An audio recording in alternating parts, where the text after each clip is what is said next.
Once upon a time, in the city of Orimolade, the people prepared for a huge festival in honor of their soon-to-be coronated prince, Adeolu.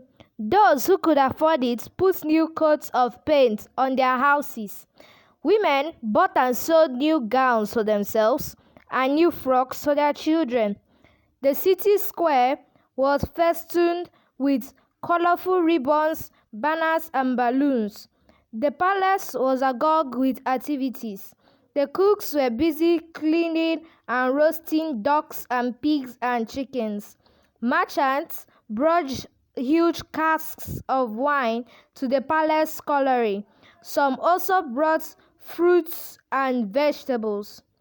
Everyone was gay and expectant cause their new king, Adeolu, would be crowned the following morning. Adeolu himself was restless and excited. He was just 12 years old and he had been waiting for this day. Since he had nothing much to do, he climbed onto an upper chamber where he could see all the activities of the kitchen hand below. The smell of delicious food wafting through the air made him hungry. The palace wizard Abirifa climbed up by his side and laid his hand on his shoulder. "Everything is set," he said. "What about the royal robes?" Adeolu asked. "All set and laid out." "Are the priests informed?" "Will they be here on time?" "They will be here on time. I sent a carriage so that there will be no delays." "What about our guests?" "Royal invitations were sent out, Your Majesty. Princesses and dignitaries and princes from all over the 7 hills and 7 seas are either on their way or they are already in their guest houses. You have to go to bed and get some rest, Your Majesty. Tomorrow is a big day.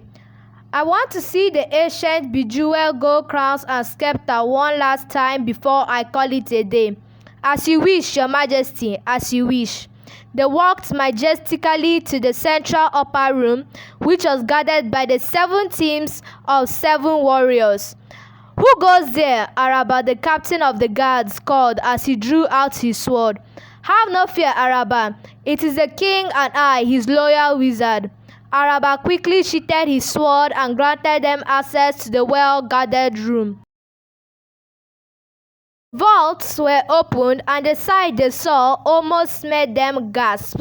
"That's an extremely beautiful crown," Araba said. "Yes, indeed. The most beautiful and most expensive in the 7 hills and 7 seas."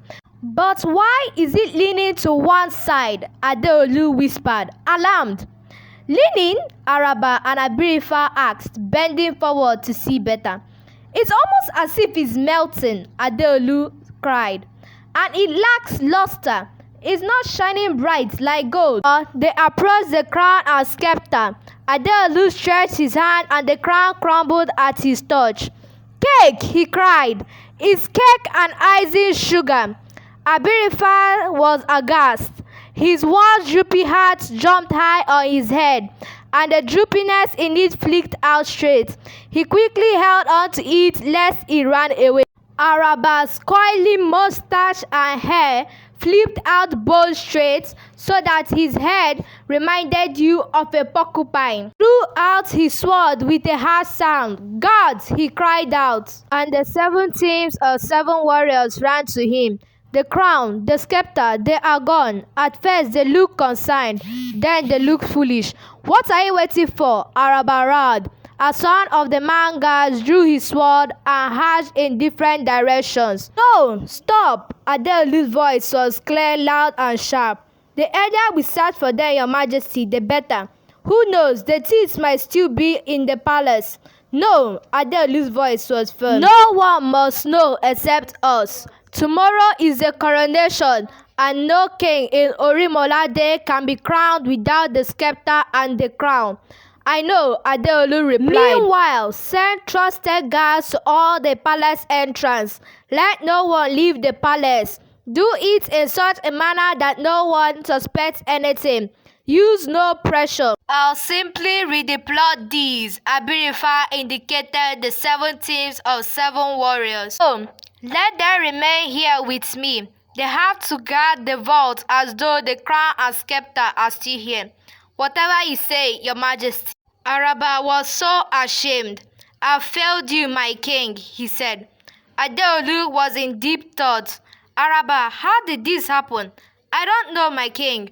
We kept guard of the precious things day and night. Yet there are no holes in the vault. None, my lord. Summon your men. When the men were assembled, Adeolu ordered, Eat the cake. My lord, you heard me.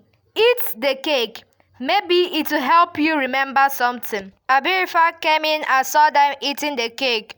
What about the scepter? I have it. Oh, I'll use it as a divine to know what we should do about the crown and the scepter.